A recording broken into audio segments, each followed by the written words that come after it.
Eu nasci em 1949, em Passo Fundo, no Rio Grande do Sul.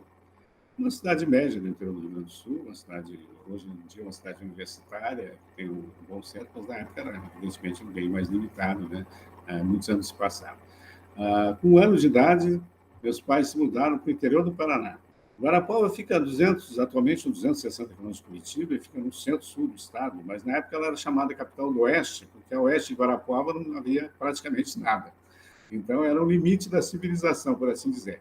Só havia Foz do Iguaçu, que ficava no extremo oeste do estado, e que você chegava de avião, né, em função das cataratas. Bem, a partir de 1956, meus pais retornaram, a família toda retornou, nós já éramos 4 irmãos na época, retornamos para o Rio Grande do Sul e fomos nos instalar em Porto Alegre. Ficamos em Porto Alegre até 19... A família ficou em Porto Alegre até 1966, quando retornou a Guarapuava, no Paraná. Nessa época eu tinha 17 anos, havia acabado de completar 17 anos e fiquei residindo em Porto Alegre, onde eu cursei a geologia no URGS até me formar em 1972. Em abril de 1973 eu mudei para Belém do Pará. E aí começa uma outra história. Bem, a minha família é uma família típica de classe média. Meu pai era um pequeno comerciante, minha mãe era uma dona de casa, essencialmente, né?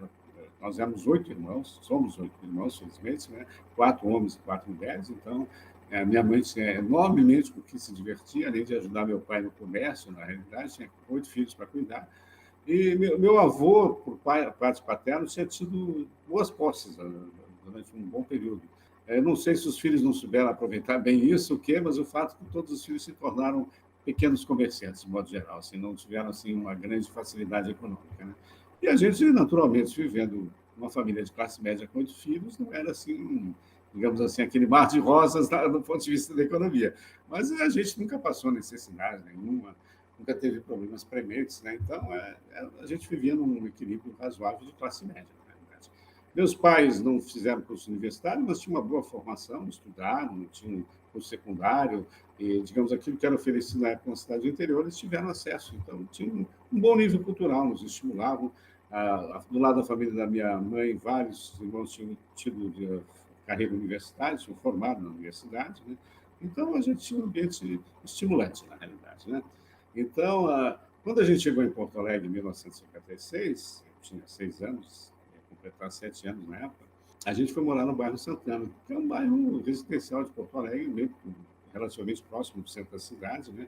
Mas na época era um típico bairro de classe média, não tinha edifícios, nada, ainda tinha terrenos baldios, a gente podia jogar bola, podia fazer bagunça bastante, tinha espaço para crescer. E lá a gente se desenvolveu, na realidade, né? E a gente não tinha muito dinheiro, mas tinha tempo, né? Então tinha que exercer a criatividade para ocupar esse tempo. A nossa principal contribuição para a sociedade foi criar um time de futebol que virou uma espécie de clube no bairro, na verdade, né? Porque a gente fazia de tudo, né? A gente conseguiu o apoio dos padres da igreja, dos frades franciscanos da igreja de São Francisco, onde a gente já tinha sido todos quase coroinhas, na verdade, então a gente tinha uma carta livre de acesso e tínhamos acesso ao salão paroquial. E lá era o nosso salão de jogos, era o nosso salão de reuniões, era tudo. Fazíamos o diabo no salão paroquial da igreja. E a outra sede nossa era na Praça Jaime Teles, que ficava um quarteirão da minha casa, onde a gente jogava bola. Tinha uma quadra de futebol de salão, onde a gente exercia a nossa arte. Né? Que a gente não só tinha um time de futebol de salão, mas tinha um bom time de futebol de salão, na realidade. Né? Éramos todos garotos. Né?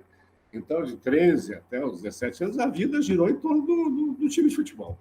A gente criou um monte de atividades paralelas, a gente mobilizou as meninas para fazer time de vôlei, levava os meninos, nossos irmãos de 10, 8 anos, para treinar no mirim, que a gente chamava mirim, né? E fazia várias atividades. Criamos, numa época, tinha um CTG, na verdade, Centro de Tradições Gaúchas, para fazer danças gauchescas, lá tinha um diabo. Trocávamos livros, uma biblioteca aberta, assim, tinha uma experiência muito rica, né? Nesses 4 anos da minha adolescência, eu fui de tudo no nosso Esporte Clube Gaúcho, chamava, né? Devia se chamar Esporte Clube Santana, na verdade, mas ficou Gaúcho, não sei porquê. O resultado é que a gente fazia de tudo, eu ocupei todos os cargos da diretoria, menos secretário, eu detestava fazer ata, na verdade, então nunca fui secretário, na realidade. Né? Mas os outros cargos eu ocupava tudo bem, e aprendi muito com isso, né? Aprendi a lidar com gente, aprendi a ter atividade, ter responsabilidade, uma série de coisas, né? Foi bem interessante. Então, foi a minha primeira escola de vida, foi o clube, na verdade, né? O clube, o time, como a gente chamava, na verdade, né? E era interessante, porque ele ocupava um espaço de... Porque a classe média alta tinha seus clubes na cidade, né? A classe média baixa não tinha dinheiro para ir nesses clubes, né? Então, a gente tinha que encontrar alternativa para ter o que fazer, na verdade, né? O motor de tudo, no fundo, na nossa cabeça, minha, do meu irmão mais velho, né, era o futebol. A gente era apaixonado por futebol, por quê? A minha mãe, os irmãos da minha mãe sempre tiveram ali. Meu pai também jogou futebol, também, mas depois, quando ele veio para Porto Alegre, ele parou de jogar. Até a época de Guarapava, ele jogava ainda. Mas quando ele veio para Porto Alegre, parou, né? E meus tios jogaram. Dois dos meus irmãos da minha mãe, um jogou, o mais velho jogou no Grêmio, na década de 50, e o mais novo jogou no Internacional. Então a família ficou dividida, né? Metade é gremista, metade colorada, né? E nós somos muito influenciados pelo irmão mais novo, porque quando nós chegamos em Porto Alegre, ele jogava no Inter. E ele era o time do tio. E o time do tio, para nós, era o time do pai. Mas não, meu pai era gremista, na verdade, né? E nós ficamos colorados em função do tio, que era nosso ídolo, na verdade, jogava no Internacional e tal. E ele era uma pessoa interessante, né? Ele formou dentista, né? E depois exerceu a profissão durante alguns anos, mas ele se tornou professor. Ele virou, inclusive, professor de física inicialmente, depois estudou muito histologia e virou professor da Faculdade de Medicina de Passo Fundo de Histologia. Fez curso no exterior, chegou a fazer mestrado e tal. Era uma pessoa muito interessante e ele nos apoiava muito. Então, ele era o nosso ídolo, né? Então, a gente queria ser como ele, na realidade, né? O resto era o resto. Né? No time de futebol, meu irmão mais velho se destacava demais, porque ele era um craque, na verdade. Né? Ele jogou depois na seleção gaúcha de futebol de salão, na seleção universitária. Eu era um jogador aplicado, cara que sabia ocupar o seu lugar no time, né? Mas tinha meu lugar no time, né? Claro, né? Também ficar no banco não era meu sonho, não, na verdade, né? Então eu sempre joguei, não chegava nem perto do meu irmão, mas me divertia bastante, né? E gostei bastante de jogar futebol. Né? Então isso é. Tá? A minha educação básica primária foi na Escola Paroquial São Francisco de Assis. Assim como tinha a igreja São Francisco de Assis, que era o nosso reduto, né, do nosso time de futebol, no salão paroquial, tinha a escola paroquial, que era separada da igreja, era a escola de freira, né, a igreja era dos frades, né, mas tinha a escola paroquial. Eu cheguei do Paraná, e não sei por que cargas d'água, se foi questão de mudança, eu sei que eu perdi um ano, fiquei com um ano defasado. Aí minha mãe me inscreveu, eu não fiz o primeiro ano primário, entrei no segundo ano primário, porque eu já era alfabetizado. Aí cursei a partir do segundo ano primário, segundo, terceiro, quarto ano, na época eu tinha quinto ano primário ainda, né? Depois foi eliminado, né? E aí completei o primário. Aí eu fui pensar no curso secundário e a gente foi abençoado porque o colégio padrão do Estado, na época, que é equivalente ao País de Carvalho, aqui em Belém, na verdade, era o Júlio de Castilhos. E o Júlio de Castilhos era no centro da cidade, mas houve um incêndio que queimou o prédio da escola. E eles fizeram um novo prédio muito próximo da minha casa, adjacente ao meu bairro, eu ia a pé para o colégio. Então, o que aconteceu? Quando eu terminei o primário, eu fiz uma admissão, que era terrível a admissão, né? Uma seleção muito dura, né? Para entrar no Júlio de Castilhos, Colégio Estadual Júlio de Castilhos, que a gente carinhosamente chamava de Julinho, e passei. Para você ter uma ideia, de 50 pessoas fizeram a prova de português, 6 passaram. Na verdade, é uma seleção muito dura. A primeira prova eliminatória. E a gente entrou no Julinho, na realidade, era um bom colégio, meu irmão já estudava lá, vários colegas de bairro estudavam lá, e eu cursei todo o ginásio científico lá. Foi tranquilo, né? Tive um bom desenvolvimento lá. No início, a escola era muito diversificada, tinha uma visão mais holística, tinha mais disciplinas, né? Então, você estudava desde francês, latim, línguas diversas. O inglês entrava só na segunda série. Português, história, geografia, mas tinha também música, tinha trabalhos manuais, tinha desenho e uma série de coisas. Então, era uma visão mais holística do ensino e, claro, que terminaram com isso logo em seguida, né? Porque era bom demais para durar, na verdade, né? Mas eu não me queixei tanto, vou dizer por quê, né? Aí, o resultado, no segundo ano, o ensino passou a ser focado nas matérias consideradas mais importantes, né? Tá? E uma série diminuiu o número de matérias e a carga de cada matéria aumentou. Bem, eu gostava muito de matemática, eu tinha bastante facilidade na época, depois comecei a apanhar na matemática, mas foi bem mais tarde. Na matemática, na época, eu tirava de letra, português, francês, eu gostava muito, história, geografia também, né? E era horrível em desenho, trabalhos manuais, eu era medíocre, na verdade. Né? Então, quando tiraram essas disciplinas, eu não chorei nem um pouco, na verdade, né? Porque eu era péssimo nisso tudo, na verdade. Né? Continuo até hoje, essa passagem, mas tudo bem. Com isso, quando chegou no final do ginásio, eu tinha que optar entre o científico ou o clássico. Eram as opções normais de carreira. Né?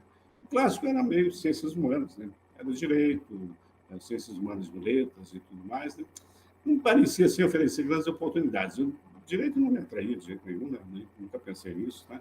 Eu gostava de ciências humanas, mas não daquela visão como era apresentada assim, para a gente, na realidade. Né? Aí, o científico, bom, eram engenharias, medicina, biologia, tal, né? Ficava assim, né? Eu não estava assim muito apaixonado, mas entre esses aí vou ficar com um científico que me dá mais oportunidade de carreira. Eu tinha consciência que eu estava numa família que você precisava trabalhar, precisava se manter, precisava garantir sua renda, né? Não podia depender dos meus pais, então você tinha que ser prático também, né? Então, o científico me oferecia mais oportunidades, eu fui para o científico. Não foi assim uma decisão, olha, eu vou porque eu tenho paixão por isso, né? Eu vi outros depoimentos assim, das pessoas apaixonadas, né? Eu digo, puxa vida, estou tão longe disso na realidade, né? Estava tudo tranquilo, vida fácil, uma rotina pesada na escola, porque já estava sem graça, aquela escola cansativa e tal, mas tudo bem, a gente ia levando, né? Aí, em 66, final de 66, a gente estava numa crise, início de 66, perdão, a gente estava numa crise econômica brava, era o início da ditadura militar e era o momento que o país estava ainda não tinha entrado no milagre econômico, estava apanhando muito a economia, uma situação difícil, né? E meu pai estava realmente tendo dificuldades, né, com a sua mercearia, né? Não estava dando para segurar a barra. Aí ele resolveu, estimulado por meu tio, que morava em Guarapuava, no Paraná, volta para cá. Na época, o Paraná estava no estágio de grande crescimento econômico, né? E meu pai vendeu a mercearia e se mudou para o Paraná. Isso foi logo depois que eu completei 17 anos, no mês do meu aniversário. Aí eles foram para o Paraná, para Guarapuava novamente, e aí eu tinha um dilema, quer dizer, o que eu faço? Ir para Guarapuava não era nenhuma perspectiva para mim. Ir para Curitiba não era também, por quê? Porque eu ia morar sozinho, eu já estava trabalhando, ia para Curitiba fazendo o quê? Ficar isolado numa cidade, se fosse para ficar isolado, eu não ia ficar isolado em Porto Alegre. Em Porto Alegre eu tinha o meu irmão mais velho já estava fazendo o primeiro ano de odontologia, então era mais lógico ficar em Porto Alegre e tinha mais um fator. Eu tinha começado a pensar em geologia, e não tinha geologia na época na Universidade Federal do Paraná, só tinha em Porto Alegre, na UFRGS. Então, eu digo, bom, acabei optando por ficar em Porto Alegre por isso, na verdade. Né? E passei a morar em pensões. Então, de repente, eu era pensionista na minha própria cidade. Na realidade, é uma coisa muito bizarra, assim, na verdade, né? Porque eu mudei do meu bairro, comecei a morar em outros bairros, conheci outras pessoas, situações muito variadas. Eu terminei morando durante os últimos 3 anos antes do acidente, eu morei numa república da JUC, a antiga Juventude Universitária Católica, que tinha várias casas em Porto Alegre, várias repúblicas, e eu morei numa delas. Elas não tinham uma ligação nenhuma mais com a JUC, que o regime militar já tinha desmantelado todas as JUCs da vida, né? A JUC, JEC, JOC, todas tinham terminado por decreto, mas as casas permaneciam como repúblicas autônomas. Então, a gente pagava uma pensão e vivia lá, administrava a própria casa, funcionava desse jeito. Foi uma experiência muito interessante também. Aí, quando tinha essa situação econômica mais difícil, no final início de 96, minha mãe fez uns contatos lá com os frades da paróquia lá, e um dos frades lá me indicou para trabalhar na CNBB, Secretariado Regional Sul 3 da CNBB. Bem, eu fui lá, né? Eu gostava muito do meu bairro, do meu time de futebol, não tinha o menor tesão né, para sair, para fazer outras coisas naquele momento, mas guerra é guerra, né? Fui me apresentar. Com uma extrema coincidência, me apresentei na CNBB no dia que nasceu meu irmão caçula, empregado. Passei a trabalhar 44 horas por semana, durante 8 por dia, mais 4 no sábado, quer dizer, era regime realmente pesadinho de trabalho, né? E eu era porteiro da gloriosa CNBB. Quer dizer, a minha função era atender porta, telefone, encaminhar as pessoas chegavam, e nas horas vagas eu tinha que dar apoio para os meus colegas que atendiam uma livraria local, faziam pacotes para mandar encomendas para o interior, e o que eu mais fazia era fazer montagem de cópias de mimeógrafo, na verdade, assim, 1.000 cópias de 20 exemplares cada um, 20 folhas cada uma, para juntar tudo e grampear e tal. Fazia isso, eu virei craque nisso, né? Fazia isso voando, né? O pessoal se admirava da minha agilidade, eu também, né? Eu estava em plena forma física e mental, né? Não tinha problema fazer isso, mas era um trabalho massacrantezinho. Mas fazia isso. Bem, eu fiquei lá até o final, metade do primeiro ano da universidade, né?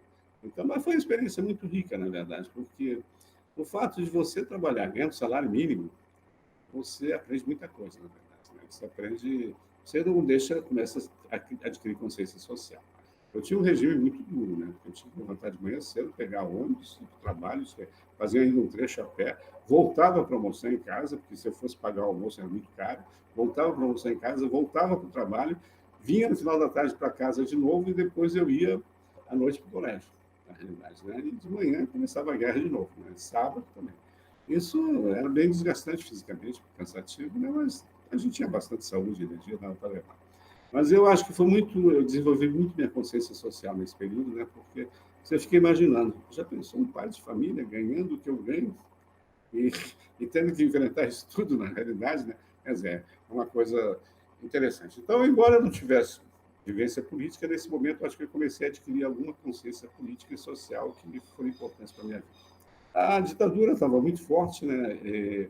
No início, o pessoal da CNBB, havia uma corrente progressista na CNBB, que depois foi controlada pelas lideranças religiosas locais, mas eu convivi com pessoas assim, né, que tinham uma certa crítica ao regime e tudo mais, né, mas eu não acompanhava isso muito visualmente, porque eu ainda não estava antenado nessas coisas assim, né, mas foi um aprendizado, foi uma coisa que me despertou para essa realidade social, na realidade, naquele momento. Né, tá?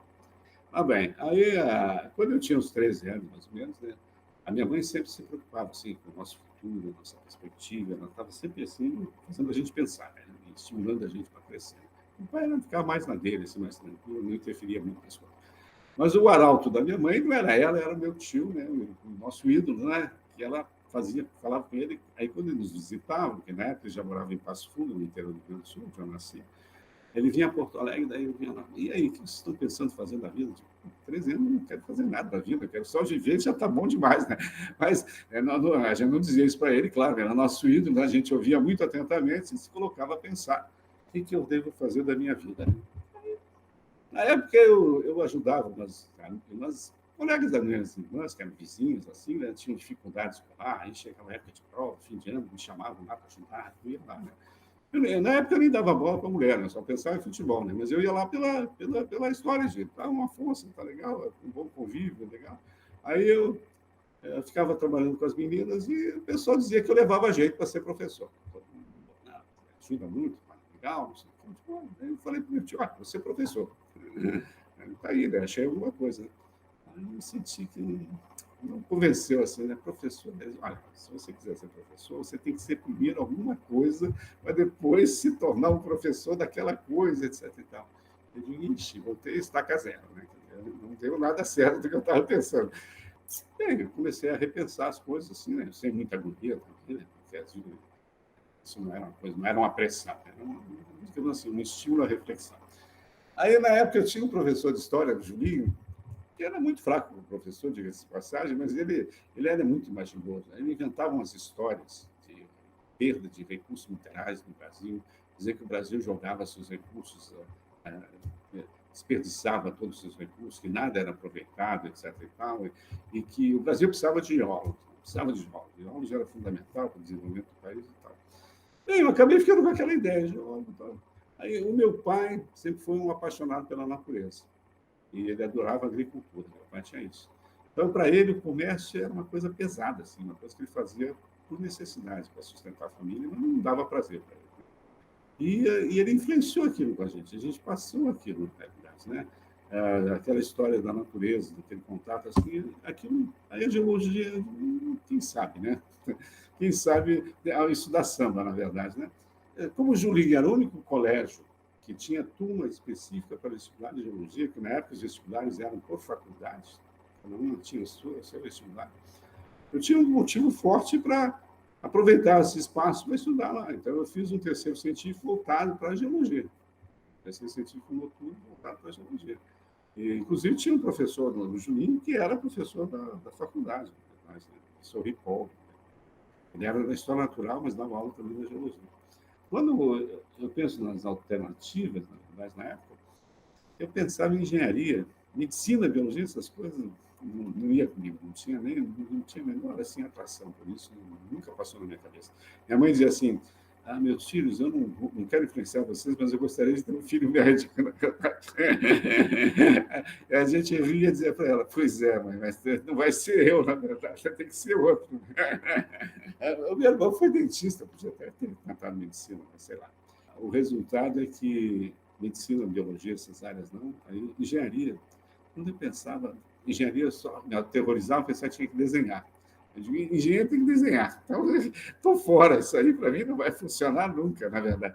E eu pensava assim, engenheiro numa fábrica, isso não é o que eu quero para a minha vida, né? Assim, não vou me sentir bem nesse ambiente. Tal. Então, o resultado. A geologia foi uma opção, surgiu a partir daí, na realidade. Né? Eu acho que a gente tinha, assim, né, uma capacidade de observação da natureza, porque tinha espaços, né? Então, a gente tinha, uma época, um campo de futebol, assim, antes de jogar na Praça Jaime Teles, que era a quadra, tal, a gente jogou num campinho assim, de terra, na verdade, que era um terreno baldio que um português explorava para plantar verduras. Então, ele no início plantava tudo, depois ele reduziu a metade do terreno, porque ele comprava na Ceasa e vendia como se ele fosse plantador. Né? Então, ele deixou metade livre e nós ocupamos o nosso campo de futebol. Durante muito tempo, ele nos expulsou de lá sistematicamente, até que um dia ele cansou, né? Não dá, esses meninos não vão desistir, né? Ele não era malvado, não queria bater na gente, né? Ele só queria que não enchesse o saco dele, né? Mas a gente ficou lá jogando bola. No final, ele virou torcedor do nosso time. Né? Acabou sendo conquistado e virou torcedor do nosso time de futebol. Eu sou um legítimo representante da geração de 68. Né?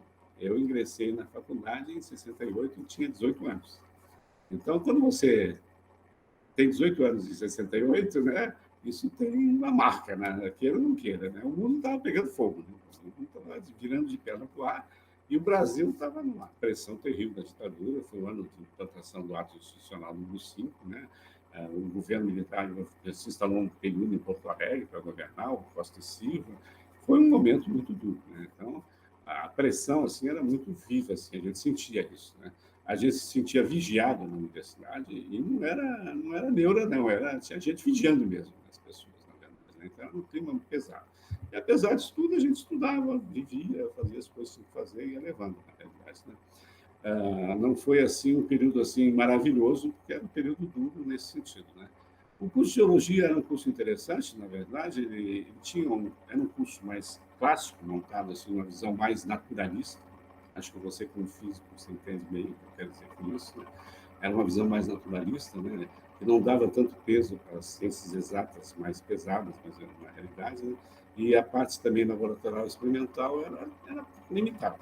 Então, a gente foi muito estimulado a desenvolver a capacidade de observar, de escrever, quer dizer, aquela visão naturalista, a gente pegou isso muito bem. Né? Isso foi uma qualidade muito positiva do curso. Né?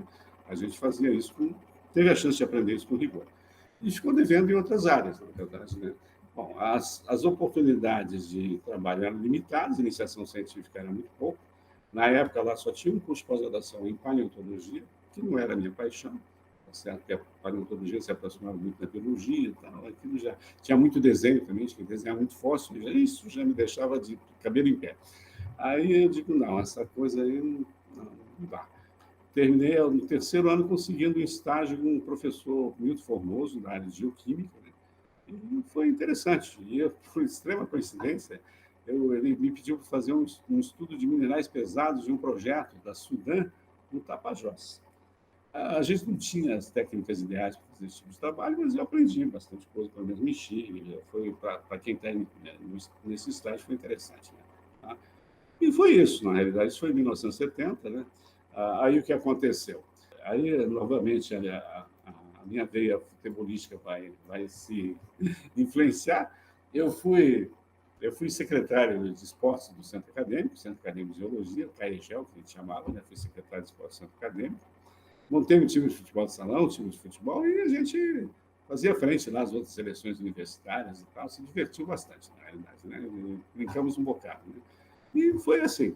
No final do ano, era aquele momento muito duro, né? 69, a coisa estava feia, assim, né? A repressão estava comendo solta. Eu acho que o ano que morreu Marighella, inclusive, salvo engano, na realidade. E a gente estava com eleições marcadas para o final do ano. E, contrariamente ao que as pessoas podem pensar, que naquele tempo não tinha direita, na verdade, a geologia estava extremamente dividida entre esquerda e direita.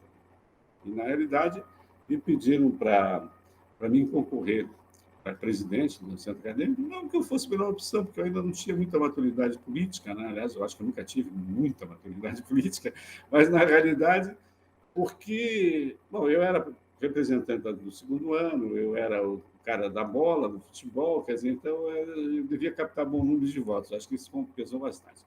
O fato é que a gente foi para a eleição e a gente perdeu a eleição, a direita ganhou. Tá? É chamada direita, né? Muitos colegas meus que votaram na direita hoje são meus amigos e são de esquerda, né? Então isso é meio relativo, né? Mas na época era assim. Né? Então eu perdi a eleição, na realidade, né? E é interessante porque isso, recapitulando, mostra claramente, né, que eu nunca fui muito capacitado para articulação política, assim, pessoal, de ganhar voto. Isso nunca soube fazer isso, na verdade. Ou eu ganho uma eleição por aclamação, ou eu perco.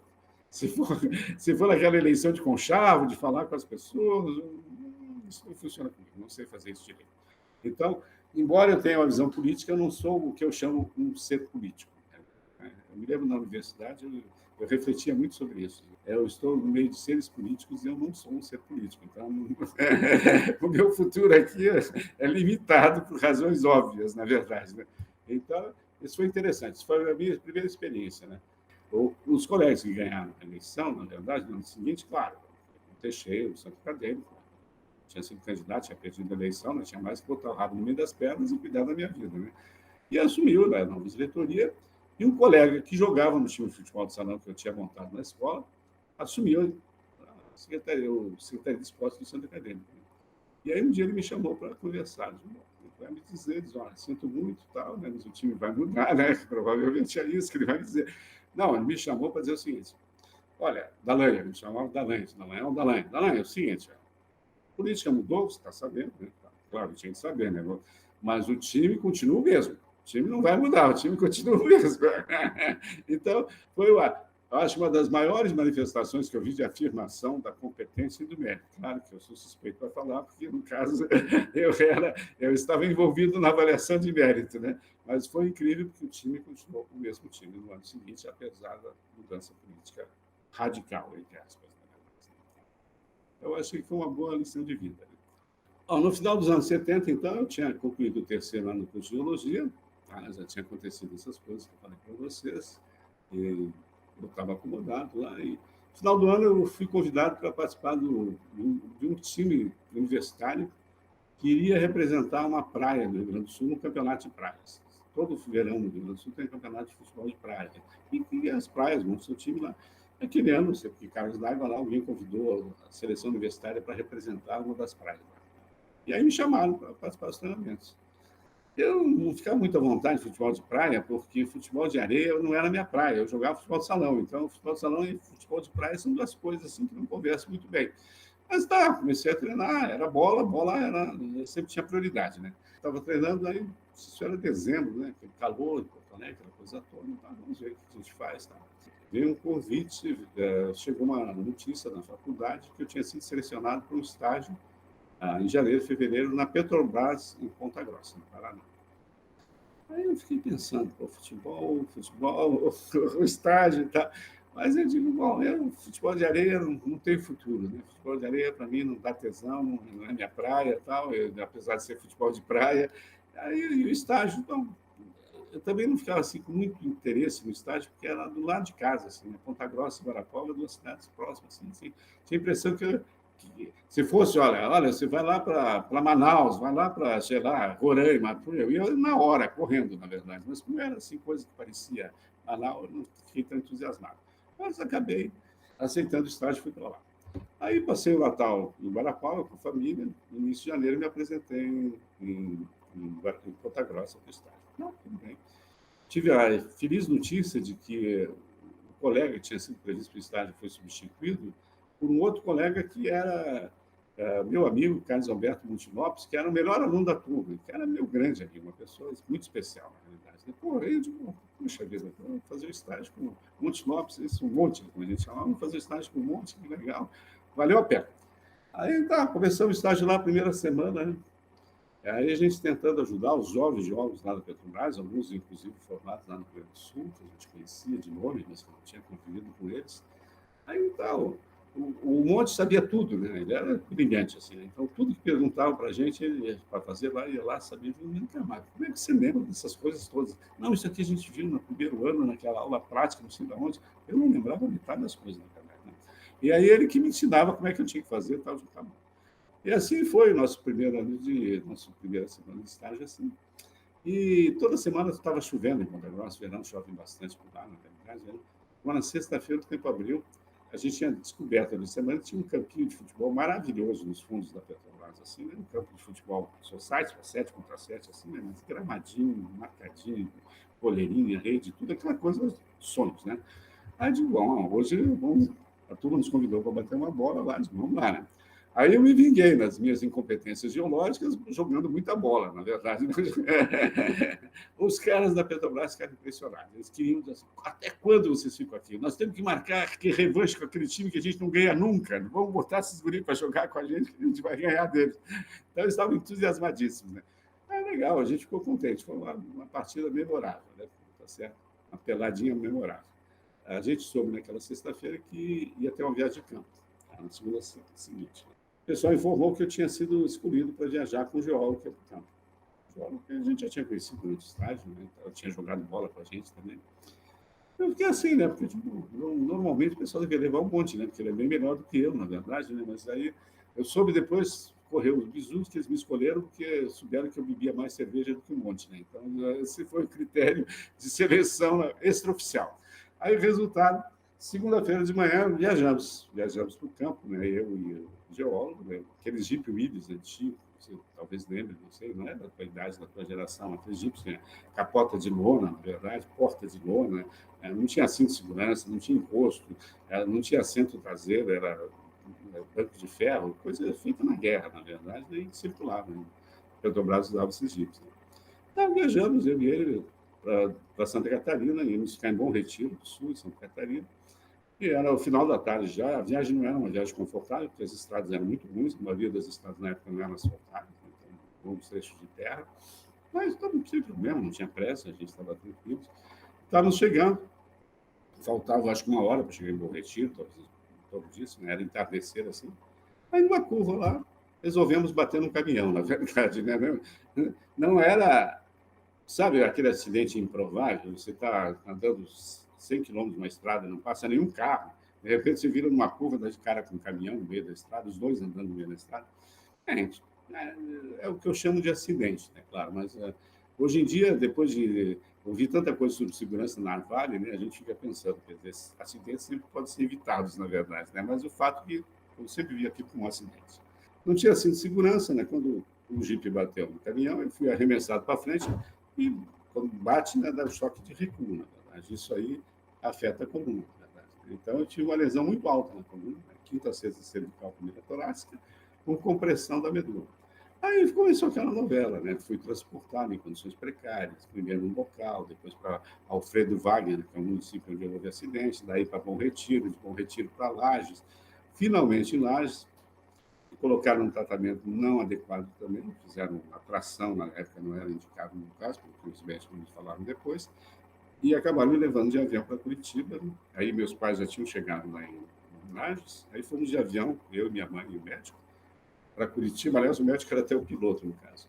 E eu cheguei em Curitiba, para você ter uma ideia, cheguei em Curitiba e me levaram para o hospital, e em uma hora eu estava sendo operado, para descomprimir a medula. Então, eu recuperei bem a parte sensitiva, mas a parte motora e a parte da sensibilidade à dor foram muito afetadas, particularmente a parte motora. E a partir daí eu fiquei no hospital. Aí eu tive um problema, que eu tive uma escara no hospital, então o que me reteve mais tempo no hospital foi essa escara. Fui fazer uma cirurgia plástica para corrigir a escara e tal. Resultado, 7 meses de hospital. O ano de 71 ficou comprometido. Né? Aí, quando saí do hospital, em agosto, eu fui para Guarapuava, fiquei lá com a casa dos meus pais, na realidade. Bom, eu aproveitei o tempo, eu tinha colecionado muitas publicações de geologia, que eu nunca lia, na verdade, mas tinha um bocado de publicação lá nas minhas viagens, coisas lá do centro acadêmico, coisas que eu ganhei do Departamento Nacional de Produção Mineral. Eu resolvi ler uma por dia. Assim, né? Aí eu passei o período, 6 meses, assim, todo dia lendo alguma coisa de geologia. Os poucos livros que eu tinha, li todos de cabo a rabo e tal. E isso fez uma diferença enorme, porque essa leitura, assim, descomprometida, na verdade, né, sem, digamos assim, pressão, ela aumentou muito melhorou muito minha visão da geologia. No ano seguinte, eu voltei em final de fevereiro para a escola, na verdade, para terminar, me formar, fazer o ano que faltava, na época a geologia era 4 anos. Aí a situação mudou, eu não podia mais morar na República da Juc, lá onde eu morava, né? Evidentemente não tinha a mínima condição de acessibilidade. Aí eu fui morar na Casa do Estudante, tinha um prédio moderno de Casa do Estudante, tinha sido construído há pouco tempo, e que ficava bem próximo das instalações da geologia lá em Porto Alegre, né? As velhas instalações da geologia. Aí eu fui para lá.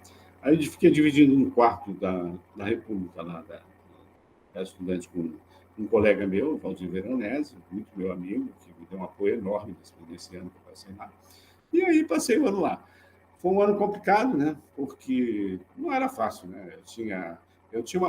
Alugar uma cadeira velha para mim, mas era uma cadeira que não fechava, não desmontava. Então, na hora que eu saía de carro, eu tinha que deixar a cadeira. Então, isso era uma limitação muito séria. Felizmente, no ano anterior, eu tinha começado a namorar a Regina, minha esposa. E a Regina me deu um apoio enorme. Então, o que eu fazia? Quando chegava nos finais de semana, eu fugia para casa dela. Um tio meu levava, alguém me levava lá. Aí eu passava o final de semana com ela lá. Passava sábado, sexta, geralmente sábado, domingo, passava com ela e tal. E voltava para encarar a escola na segunda-feira. Isso aí foi fundamental para o meu equilíbrio psicológico e tal. E comecei a fazer fisioterapia. Tinha alguns amigos de bairro, alguns vários me ajudavam, me levavam para fisioterapia. Um tio meu me dava, dividindo. Durante a semana eu ia 2 ou 3 vezes, acho que eram 3 vezes. Aí cada um me dava uma carona, assim, um dia e tal.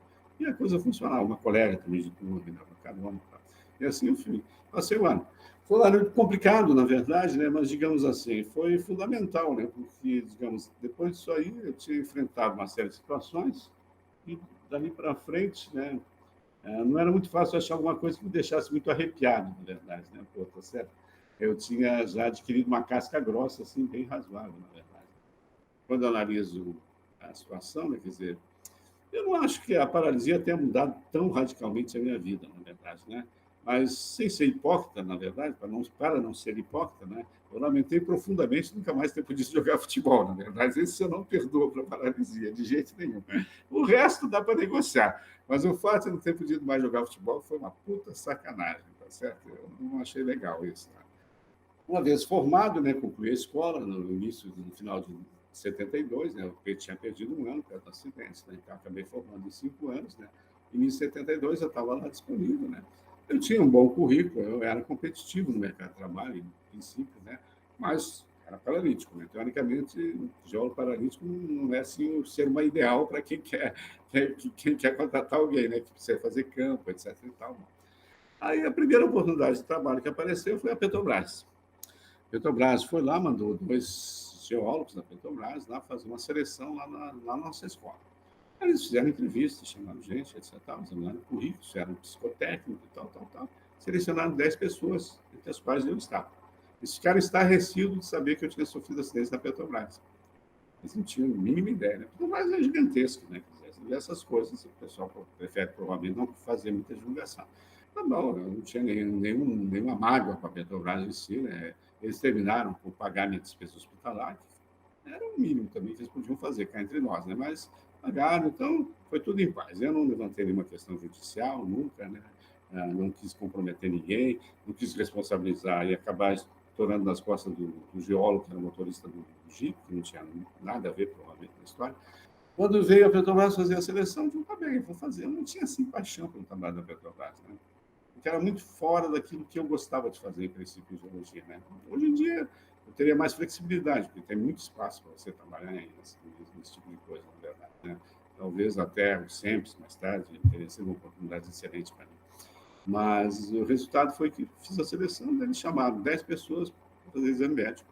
Eu nunca esqueço, eu fui na refinaria Alberto Pasqualini, que é em Canoas, que fica é lá em Deus de Porto Alegre, assim, em Canoas, mais ou menos, para você se situar, né? Vamos lá em Canoas. Né? Aí fiz o exame médico. Aí o médico me barrou no exame médico. Me queimou lá dizendo que não tinha condição e tal. E eliminaram. É curioso de ver, né? Porque, digamos, eu nunca vi isso assim com mágoa, né? Mesmo porque não tem nem como personificar uma mágoa com um gigante como a Petrobras, né? Seria ridículo. Mas com ironia, né? Você vê o seguinte, eu sofro um acidente na empresa, aí sou barrado para entrar na empresa porque eu sou paralítico. Quer dizer, a vítima vira responsável, de certa maneira. É uma coisa muito irônica. Né? Interessante também, porque, digamos o seguinte, um caso como esse, mas imagina a imprensa de hoje você divulgar um caso desse, na verdade. Né? Pode não acontecer nada, mas que os caras vão sofrer um bombardeio da imprensa assim durante uma semana, vão, né? E vão pensar 3 vezes antes de fazer. Então, felizmente, o país mudou, né? Hoje é diferente. Né? Eu penso, quando eu analiso, eu digo o seguinte: a Petrobras não era meu destino, na verdade, né? Sem ser fatalista, não era. E acho que eu nunca lamentei não ter ido para lá. Em paralelo, um pouco depois, quer dizer, um pouco mais adiante, não foi em paralelo, um pouco mais adiante, eu tinha contatos com a equipe de geologia lá da Universidade Federal do Paraná. E o líder da equipe de geologia, um dos líderes, não era o único, mas um dos líderes era o professor Riad Salamuni, que acabou se tornando reitor da universidade anos mais tarde. E aí o professor Salamuni acompanhou a minha situação. Eu tinha um colega que morava nos arredores de Curitiba, que sempre trabalhava em contato com esse grupo da Federal do Paraná. Ele manteve os atualizados sobre a minha situação, hospitalar, tudo. É claro que era uma situação que criava uma certa comoção, não deixava de ser. E aí o Salomone me convidou para fazer um concurso para entrar na Universidade Federal do Paraná, porque em 1974 a Universidade Federal do Paraná ia iniciar o curso de geologia. Na época, ninguém queria fazer concurso para a universidade, porque o salário era muito menor do que pagava as empresas, não tinha nem comparação. E o mercado estava aquecido, era a época do início do milagre brasileiro, da expansão do período de ditadura, então havia muitas oportunidades, em princípio. Né? Bem, eu achei que era uma boa chance para mim. Né? Eu conversei com o Salomão se eu teria a possibilidade de fazer uma formação complementar depois de entrar na universidade, com certeza, você vai ter condição, eu lhe garanto isso também. Bem, aí eu pensei que foi aprovado, você vai ser contratado e tal. Daí só, não, depende do reitor. O reitor tem que me nomear. Aí o contrato era 20 horas, quer dizer, o salário já era muito mais baixo, na realidade, porque eles não iam me contratar para 40 horas no ano de 73, quando o curso ia começar em 74. Né? E o reitor também não ia me contratar para me deixar me pagando sem ter um trabalho. Então eu senti que a coisa não estava assim, muito bem encaminhada por esse lado. Né? Aí eu fui para Porto Alegre, né? Porque a Regina estava lá, eu tinha mais ambiente em Porto Alegre que em Guarapava. Em Guarapava eu ia para a minha família, essencialmente. Né? Não tinha raízes mais lá. Né? Cheguei em Porto Alegre, então, um belo dia, o diretor da escola, o professor Roberto Silva, me manda chamar. E me propõe para. Me pergunta se eu gostaria de trabalhar no Projeto Radan, na seção de petrografia no Projeto Radan. Ele tinha acabado de fazer um estágio de janeiro, fevereiro, 2 meses no projeto, e trouxe essa incumbência de tentar levar alguém para a petrografia.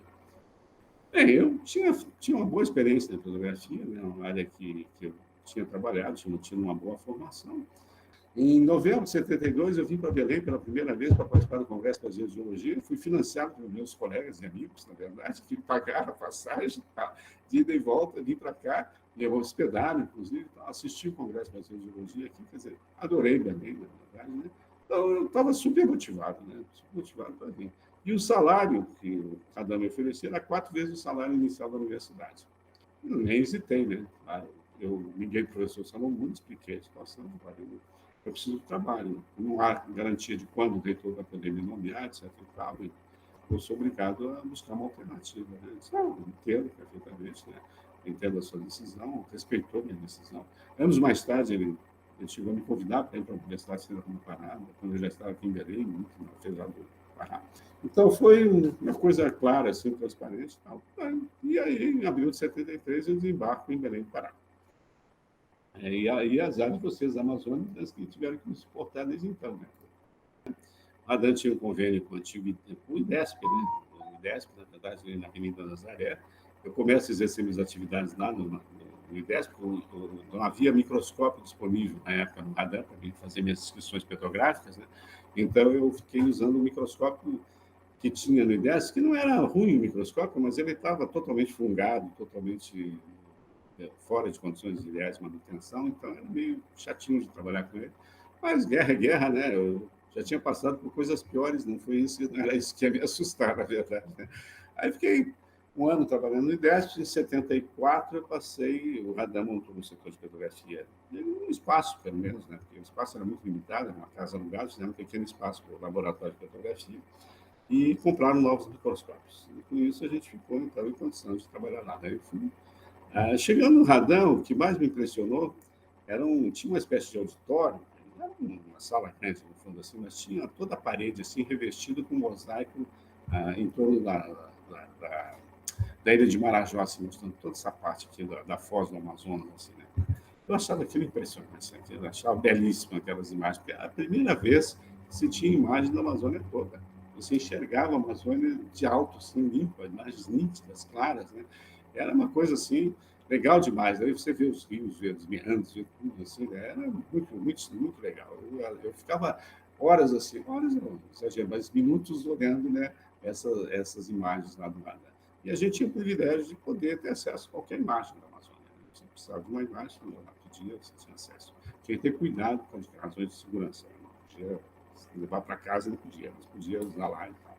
Eu comecei a trabalhar no radar, então o que a gente fazia essencialmente? A gente fazia fichas das rochas que eram coletadas no campo, fazia uma descrição macroscópica e depois fazia uma descrição da lâmina e uma descrição microscópica. Selecionava lâminas para rocha para microscopia. Geralmente a gente examinava a maior parte das rochas, porque eram tão poucas amostras e tão importantes, né, dentro de um mapeamento escala 1 por milhão, né, que você tinha que valorizar a informação. Então a gente escrevia praticamente todas as rochas, aí fazia uma estimativa de composição mineral e classificava a rocha.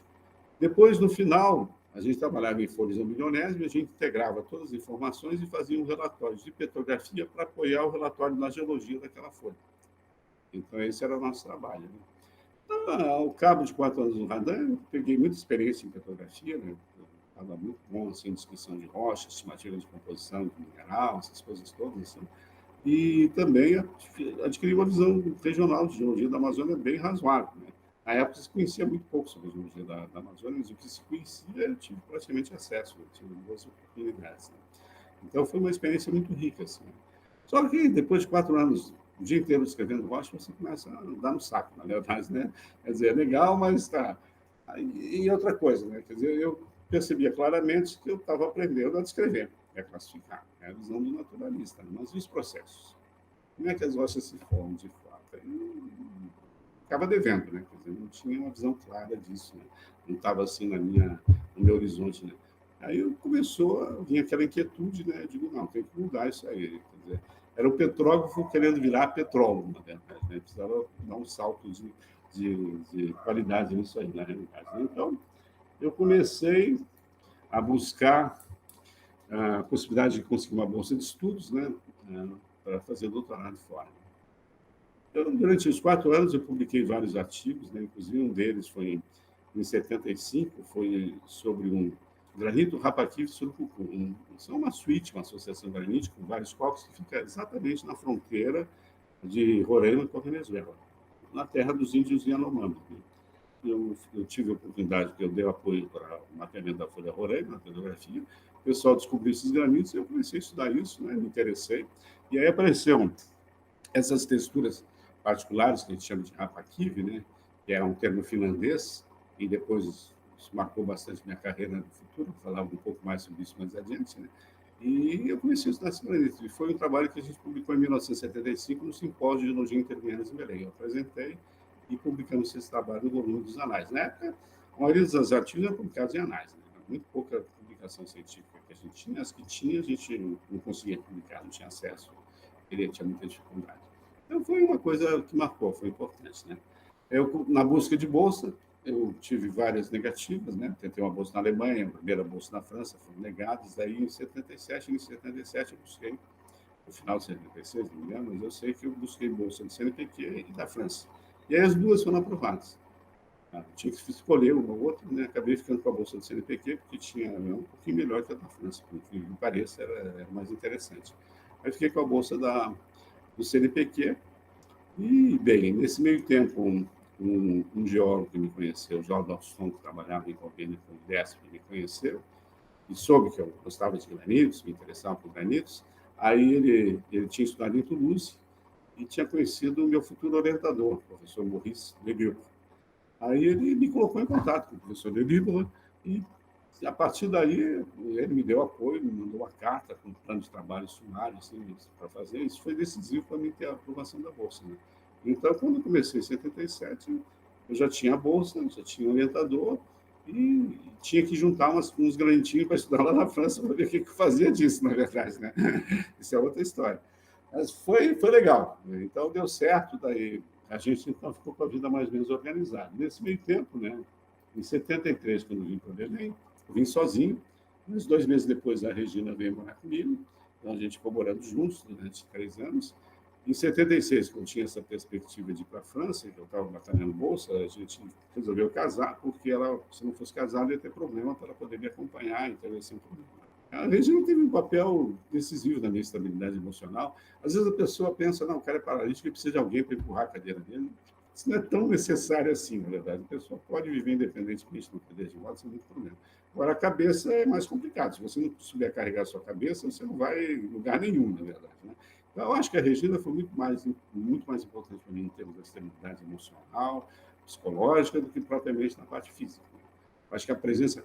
Isso não é assim, digamos assim, que ela ficasse fazendo psicologia comigo, não.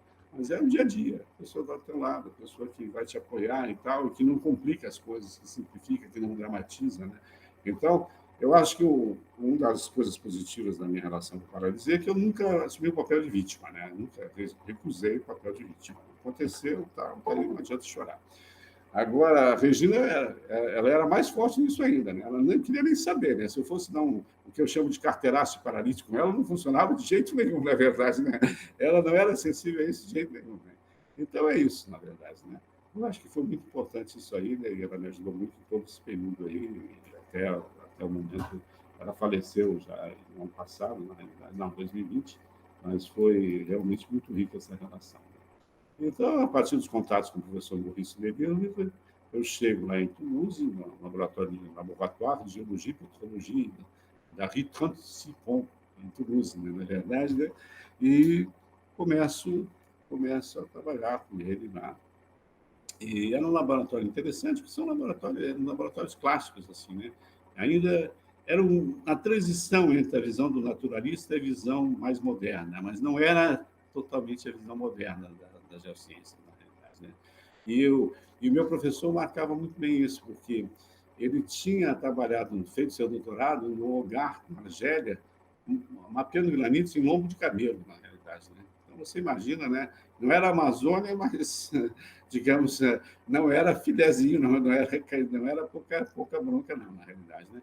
Então, quando eu discutia com ele as dificuldades que eu tinha, ele me dava total tranquilidade. Ele disse, não esquenta a cabeça com isso, faça o seu trabalho, você vai achar seu caminho, fique tranquilo e tal, e toque em frente.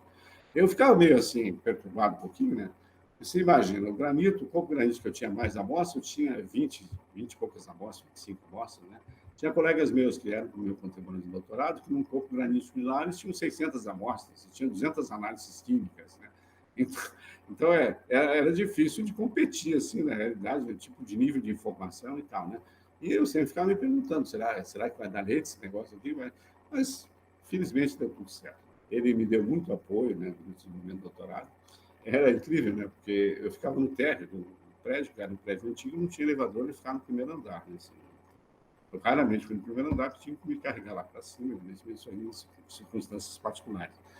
Aí, chegava no final da tarde, quando ele estava de saco cheio de administração, né, porque um professor na França tem que fazer muita burocracia, muita administração, ele descia e vinha bater papo comigo. Assim, 7 horas da noite, assim, ele descia e aí, ele ficava lá pendurado no cachimbo dele, conversando comigo. Tinha colega mesmo que morria de inveja, né? Porque, digamos, é o orientador que discute contigo, que vem todo dia, isso para eles era uma coisa assim inédita, na verdade, não acontecia. Né? Mas por quê? É porque eu não tratava ele com cerimônia excessiva, né? Os franceses são muito assim, respeitosos, tá? E eu discutia para ele assim, de igual para igual. Quando eu discordava dele, dizia: não concordo com isso, não. Acho que não é assim. Né? Isso para um estudante francês, isso para um professor, é qualquer coisa de inadmissível, na verdade. E ele, sei lá, a gente desenvolveu uma relação muito afetuosa, assim, muito legal, né? E ele me ajudou muito, na verdade. Né? E ele tinha muita competência, né? Ele entendia muito de termodinâmica, de diagramas de fases, né? Então, eu mudei, né, de patamar, né? Então, eu pude ler muita coisa durante o doutorado, né? Eu tinha um tempo que eu chamo de tempo vagabundo. Né? Um pesquisador precisa de um tempo vagabundo, aquele tempo que você não é obrigado a fazer as coisas. Você vai fazer aquilo que você está afim de fazer, para buscar melhorar seu conhecimento. Então, eu tive isso, né? E aí eu aprendi bastante termodinâmica. Eu não sou muito forte em termodinâmica, perto de matemático, um físico que trabalha em processos, né? Mas eu aprendi uma boa noção de termodinâmica, aprendi físico-química também nessa linha aí, e comecei a trabalhar muito com diagramas de fases, metodologia experimental, entender como é que você podia aplicar isso em sistemas graníticos, né? E, ao mesmo tempo, no laboratório tinha gente muito forte na colocação e deformação de corpos graníticos, questão de viscosidade, questão de plasticidade das rochas, etc. E tal. Então, eu acho, para você que é físico, que o que eu aprendi nessa época foi física, na verdade. Né? Eu aprendi física de rocha, na verdade, né? Que eu não sabia nada, na realidade. Né? Então, eu comecei a entender como é que os processos físicos influenciavam na evolução dos magmas, na cristalização e tudo mais. Né? E como as variáveis interferiam nisso aí. Foi essa grande aprendizado. Eu me lembro que quando eu terminei o doutorado, uma das últimas discussões que eu tive com o meu orientador, eu falei para ele que eu não entendia bem essa questão da fugacidade de oxigênio, como é que ela influenciava os magmas. Eu vi que ele ficou meio assustado, na verdade. Né? Anos depois, eu aprendi, por outros caminhos, mais sobre fugacidade de oxigênio, sobre a influência na evolução dos magmas, né? Mas naquela época eu não sabia mesmo, na verdade. Tinha coisas assim como geoquímica de rochas, né?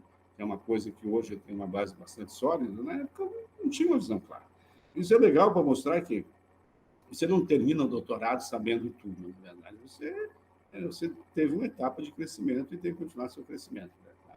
Eu tinha levado para estudar lá na França 5 copos graníticos aqui de Carajás e um copo cianítico lá de Mato Grosso, na verdade, né? Que tinha sido mostrado pelo projeto Arnar. As amostras aqui de Carajás foram dadas, a maioria, por colegas, amigos da Docigel, antiga subsidiária da Vale, e coletaram as amostras para mim e me deram para mim poder trabalhar. Né? E esses granitos, 2 deles que eu tinha mais amostras, um era o granito de Amon, eu fiz um estudo mais detalhado da cristalização dele, na realidade, né, usando petrografia. Depois eu desenvolvi trabalhos complementares de petrologia experimental, esse mesmo granito, que foi talvez uma das minhas maiores contribuições científicas na carreira. E depois, o outro era o corpo granito Antônio Vicente, que é um granito com mineralização de estanho, inclusive teve mina de estanho associado, que eu trabalhei em processo de transformação do granito, que é um granito lá no Xingu, fica lá na região do Xingu, isso aí, né? Então, quando eu terminei o doutorado, quer dizer, eu tinha... O petrógrafo tinha virado um pouco, talvez presunçosamente, né, um pouco petrólogo, na verdade. Ele começou a entender os processos de formação das rochas, uma visão mais físico-química, mais de termodinâmica, etc. Então, essa era a diferença. Né? E eu voltei, eu defendi a tese no doutorado em 10 de maio de 80, 3 anos exatamente depois que eu cheguei na França. Cheguei na França em 15 de maio de 77, 3 anos depois eu defendi o doutorado. Né? E foi isso. Né? Foi um período muito agradável. Né? A gente, como eu falei, não tinha dinheiro, mas tinha liberdade, tinha tempo. Né? Eu podia dispor de tempo, fim de semana para os amigos, não tinha aquela obrigação pesada de nada, de ler texto de aluno, etc., de preparar a aula para segunda-feira, essas coisas não tinham. E eu tive realmente muita liberdade, a gente não tinha realmente muito dinheiro, né? Mas era suficiente para as nossas necessidades, a gente tinha uma vida razoável, a gente tinha um carro, os nossos locamentos, né? E foi legal, a gente conheceu muita gente legal, teve a oportunidade de viajar internamente, sobretudo na França, amigos nos convidaram para passar um fim de semana, uma coisa, então foi um período muito gostoso da vida, assim, né? Acho que tanto para mim como para a Regina foi marcante por esse lado. No final do período, a Regina engravidou, e um mês depois da defesa da minha tese, isso até acelerou um pouquinho a defesa da minha tese, nasceu o Pedro, o filho mais velho. Ele nasceu um mês, eu defendi a tese 10 de maio, 13 de junho nasceu o Pedro. E aí, 2 meses mais tarde, a gente voltou ao Brasil. Então, foi isso, né, a nossa trajetória. A gente ia passar 3 anos sem ver a família, só meu irmão mais velho que tinha nos visitado nesse período. Aí nós voltamos, né, fomos direto para Curitiba, depois Curitiba, no Rio Grande do Sul, ver a minha família da Regina, e foi muito legal.